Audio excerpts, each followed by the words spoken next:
stomach with a baby under your heart, he doesn't mind. The baby's going to be killed anyway because those babies are born in the convent. Why wouldn't babies be born when you run places like this under the cloak of religion? The world thinks it's religious orders, and there are babies born in there, and most of the babies are premature. Many of them are abnormal.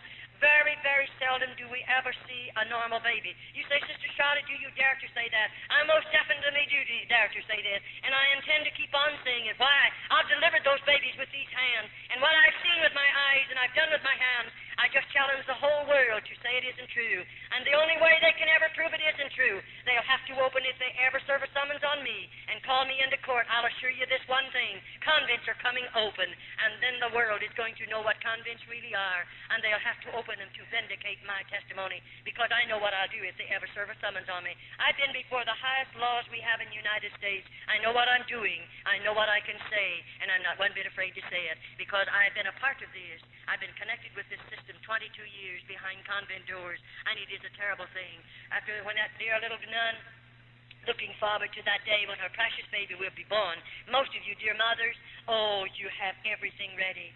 The beautiful nursery, all the baby's beautiful clothes are made. Everything is lovely. You're looking forward to that precious little immortal soul that's going to be born into your home. And everything is ready. And oh, I wish you could see that little nun. She's not looking forward to that. There won't ever be a blanket around his body. They'll never bathe that baby's body.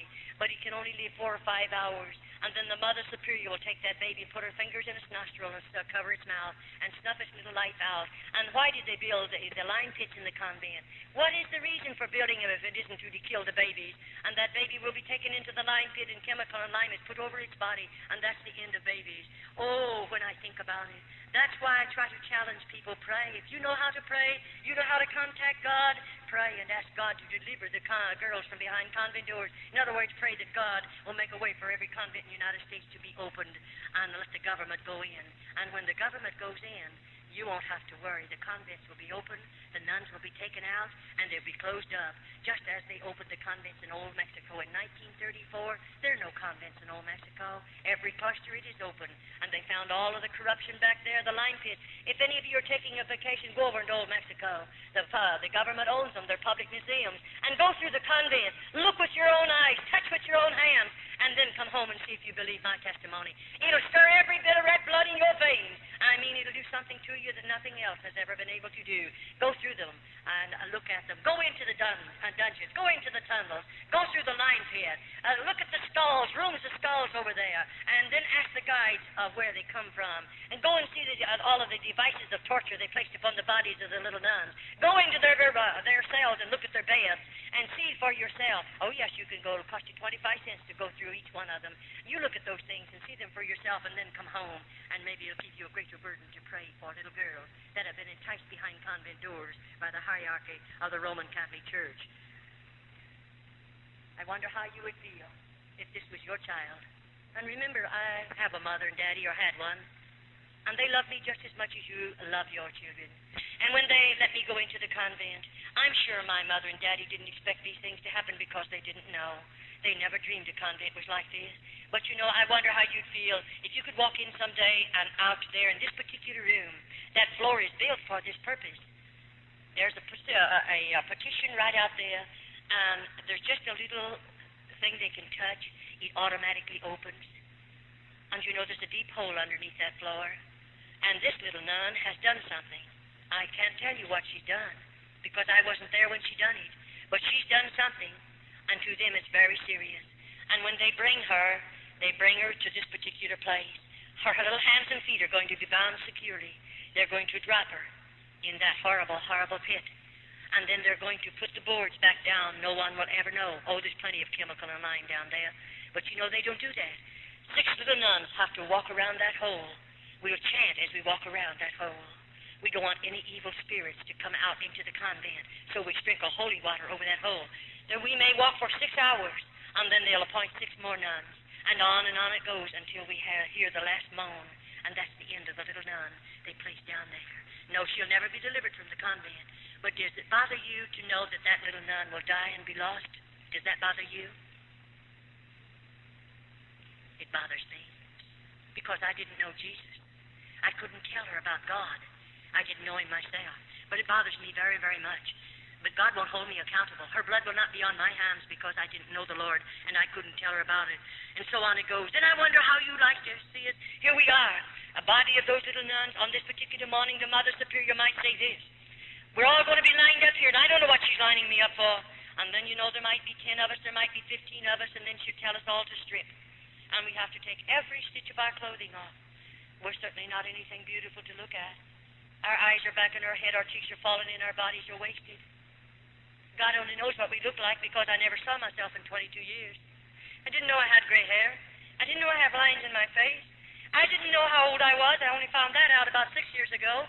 You know nothing about what you look like. And here we are lined up. And here comes 2 or 3 Roman Catholic priests with liquor under their belt. And there they're going to march in front of those nude girls and choose the girl they want to take to the cell with them. These are convents, cloistered convents, not open orders. The priest can do anything he wants to and hide behind the cloak of religion. Then that same Roman Catholic priest will go back into the Roman Catholic churches, and there he'll say Mass. And there he'll go into the confessional box and make those poor people believe he can give them absolution from their sins. When he's full of sin, when he's full of corruption and vice, still he acts as their God. What a terrible thing it is. And on it goes. Well, I live there. Now, all the time these things are going on, what do you think's happening inside of Charlotte? God love your hearts. I didn't know people could hold so much hatred and bitterness. And it went on and on and on. I was filled with bitterness and hatred. And I mean, it continued to build.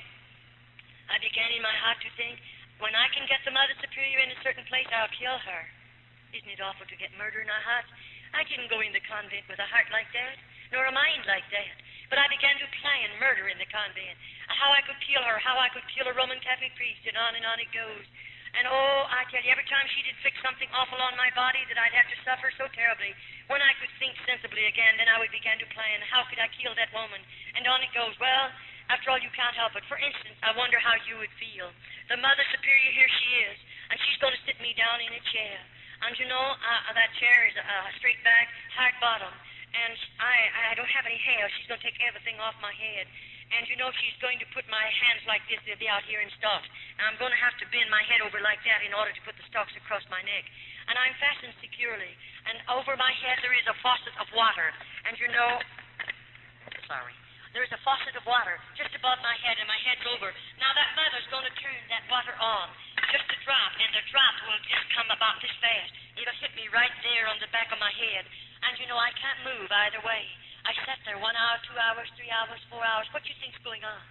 I'm sitting there. I can't move. I do everything to get away from that drop of water in the same spot on my head.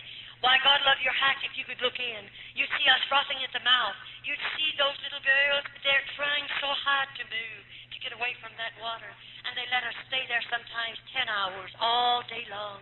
Many, many times a little nun cracks up completely. She goes stark raving mad under this particular penance.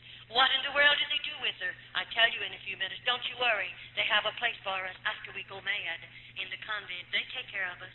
They have places for the little nuns. There's places built down there for us. Well, on it goes. Well, these things went on and went on and went on. And it was terrible. But, I began to plan and plan and plan. After she's done something like that to me, it's terrible. One day, the Mother Superior took violently ill. You say, who would take her place? There are about 3, sometimes they have 4 older nuns, and they always pick the one that's hard, the one that seemingly is carnal, that one that has no conscience, to be a Mother Superior, and she works under this one. One day, if something happens to the main Mother Superior, another one will take her place, and on it goes. But this particular day, they sent word to me. The Mother Superior, I was to come into her room. She's very sick. And quicker than lightning, I began to think, if I got in that Mother Superior's room, I know what I'll do. After all, I'm a sinner. I'm a nun, but I'm a sinner. And I don't know God. And I have a lot of hatred in my heart. And I walk in that room. They have called in an outside Roman Catholic doctor. She's a very sick woman. And he has left all orders. And they left the medicine and everything. Now, I'm supposed to take care of her. And that was wonderful. I do take care of her. All day long, I did what they told me to do, what I'm supposed to do. And those particular tablets, I knew what they were, and I knew what they would do and what she was taking them for. But anyway, all day long, I gave her her medicine. I done everything I'm supposed to. All evening long. Why? I want to be sure what I'm doing. What I do, I have to be careful.